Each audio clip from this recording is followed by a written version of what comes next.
एक दिन गौतम बुधवार अपने शिष्यों के साथ एकदम शांत बैठे हुए थे। उन्हें इस प्रकार बैठे हुए देख शिष्य चिंतित हुए कि कहीं वह अस्वस्थ तो नहीं है। एक शिष्य ने उनसे पूछा कि आज वे मौन क्यों बैठे हैं, क्या शिष्यों से कोई गलती हो गई है। इसी बीच एक अन्य शिष्य ने पूछा कि क्या वे अस्वस्थ हैं, पर बुधवार मौन रहे। तभी कुछ दूर खड़ा व्यक्ति जोर से चिल्लाया, आज मुझे सभा में बैठने की अनुमति क्यों नहीं दी गई है।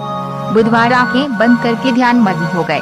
वह व्यक्ति फिर से चिल्लाया, मुझे प्रवेश की अनुमति क्यों नहीं मिली। इसी बीच एक उदार शिष्य ने उसका पक्ष लेते हुए कहा कि उसे सभा में आने की अनुमति प्रदान की जाए। बुधवार ने आंखें खोली और बोले, नहीं वह अछूत है, उसे आज्ञा नहीं दी जा सकती। ये सुनकर शिष्यों को बड़ा आश्चर्य हुआ।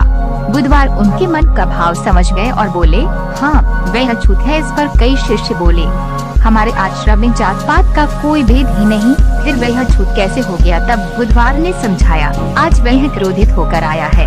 क्रोध से जीवन की एकाग्रता भंग होती है। क्रोधी व्यक्ति प्राय मानसिक हिंसा कर बैठता है, इसलिए जब तक वह क्रोध में रहता है तब तक अछूत होता है। इसलिए उसे कुछ समय एकांत में खड़े रहना चाहिए। क्रोधित शिष्य भी बुधवार की बातें सुन रहा था। पश्चाताप की अग्नि में तप कर वह समझ चुका था कि अहिंसा ही मनुष्य का महान कर्तव्य व परम धर्म है। वह बुधवार के चरणों में गिर पड़ा और कभी क्रोध न करने का प्रण